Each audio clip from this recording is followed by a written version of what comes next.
خیبر پختونخوا میں پمفلٹ تقسیم ہو رہے ہیں. اگر کسی نے JUI کو کارنر میٹنگ کی اجازت دی تو معاف نہیں کیا جائے گا. ہمارا کوئی امیدوار کسی کے گھر نہیں جا سکتا, کارنر میٹنگ نہیں کر سکتا, شام کے بعد باہر نہیں نکل سکتا. رہنما JUI حافظ حمداللہ کہتے ہیں نواز شریف نے ماضی میں جو غلطیاں کی وہ اب نہ دہرائیں. اگر بیساکھیوں سے حکومت بنائیں گے تو لولی لنگڑی سے بدتر ہوگی. لوٹوں کے ذریعے اقتدار میں آنا سیاست اور میچورٹی نہیں, عوام کے بجائے پار پالیٹکس کرنی ہے تو یہ عوام اور جمہوریت کے لیے ٹھیک نہیں. تمام جماعتوں کو فیصلہ کرنا ہوگا. ڈیموکریسی میں لوٹا کریسی کی گنجائش نہیں. چاہتے ہیں کہ ڈیلے ہو جائیں تو کیا اب JUI کو تیاری نہیں کرنی چاہیے یا اس میں ہی وہ بیٹھا رہے کہ وہ احتجاج کرتے رہیں اور قریب آ جائیں؟ سیکورٹی خطرات کے حوالے سے یہ صورتحال ہے کہ وہاں کینڈیڈیٹ کسی کے گھر نہیں جا سکتا, کارنر میٹنگ نہیں کر سکتا. وہاں باقاعدہ پمفلٹ تقسیم ہو چکے ہیں آپ کے گھر میں, ووٹرز کے گھر میں, جہاں آپ کارنر میٹنگ کرنا چاہتے ہیں کہ جس نے بھی JUI کو کارنر میٹنگ کرنے دیا اس کو معاف نہیں کیا جائے گا. تو آپ خود اندازہ کریں یہ کب ہوا ہے؟ یہ بھی ہو رہا ہے. تو باقاعدہ لوگوں کو دھمکیاں دی جا رہی ہیں بلوچستان میں, نہیں خیبر پختونخوا میں. دوسری بات یہ ہے کہ شام کے بعد لوگ باہر نہیں نکل سکتے کیونکہ شام کے بعد وہاں حکومت کسی اور کی ہوتی ہے. جو غیر ریاستی مسلح عناصر ہے ان کی حکومت, ان کا کنٹرول ہوتا ہے. لوگ ڈر کے مارے نہیں نکل سکتے. تو مولانا صاحب تو حق بجانب ہے. اگر میاں صاحب پر عوام اعتماد کریں گے, اکثریت ان کو ملے گی انتخابات میں, تو ان کو مبارک ہو حضرت عظما. اگر کسی اور بڑی پارٹی کو, پیپلز پارٹی کو ملے گی عوام کے ووٹ سے, تو بہت مبارک ہو. لیکن اگر ہم عوامی سیاست کے بجائے پاور پالیٹکس کریں گے, کہیں اور دیکھتے ہیں, یہ جو بھی وزیر اعظم بنتا ہے, خواہ پیپلز پارٹی کا ہو, PMLN کا ہو یا کسی اور پارٹی کا, یہ نہ پاکستان کی سیاست کے لیے ٹھیک ہے, نہ جمہوریت کے لیے ٹھیک ہے, نہ آنے والا منتخب پارلیمنٹ کے لیے ٹھیک ہے. جو بھی وزیر اعظم بنتا ہے سمجھو کہ وہ یا تو جنیجو جیسا وزیر اعظم ہوگا, یا تو شوکت عزیز جیسا وزیر اعظم ہوگا, یا تو انوار اللہ کاکڑ جیسا وزیر اعظم ہوگا. ایک پپٹ ہوگا نا, چو مربع ملا کے.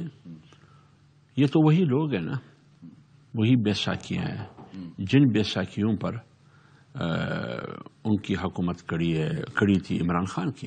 IPP کون ہے؟ وہی لوگ ہیں جو PTI میں تھے. پاکستان تحریک انصاف پارلیمنٹرین پرویز خٹک کون ہے؟ جو PTI کا حصہ تھا. اگر کہیں سے اور ادھر ادھر جیسے راجہ ریاض PTI کا حصہ تھا. تو اگر اس سے آپ حکومت بنائیں گے, آپ کے خیال میں لولی لنگڑی سے بھی بدتر حکومت ہوگی. لیکن اگر ہم عوامی سیاست کے بجائے پاور پالیٹکس کریں گے, طاقتور کی سیاست کریں گے, تو ماضی کو ذرا سامنے رکھ کر جس نے بھی طاقتور اور پاور پالیٹکس کی ہے ان کو مار بھی وہاں سے پڑی ہے. اگر اس قسم کی حکومت بنے گی, میں اس حکومت کا مستقبل بہت خوفناک دیکھ رہا ہوں. اگر میاں صاحب کوشش کرتے ہیں کہ میں فٹ ہو جاؤں, تو کب تک وہ فٹ ہو سکتے ہیں؟ کب تک اس قسم کی حکومت وہ برداشت کریں گے کہ نام تو ہو میرا لیکن کام ہو کسی اور کا, سین ہو میرا, حکم ہو کسی اور کا. ماضی قریب میں عمران خان کی صورت میں اس کا نتیجہ کیا ہوا؟ جس جنرل باجوہ صاحب کی وہ تعریف کیا کرتے تھے, جس جنرل باجوہ صاحب کو وہ جمہوریت پسند کہتے تھے, جس جنرل باجوہ صاحب کو وہ تاحیات ایکسٹینشن دینے کے لیے تیار تھے, اسی کو انہوں نے میر جعفر اور میر صادق کہا. ان کے مطابق, عمران خان کے مطابق, کہ مجھے وہاں سے مار پڑی.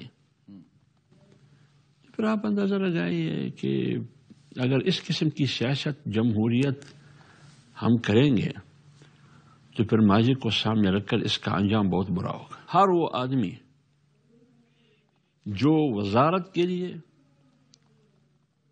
اپنی اقتدار کے لیے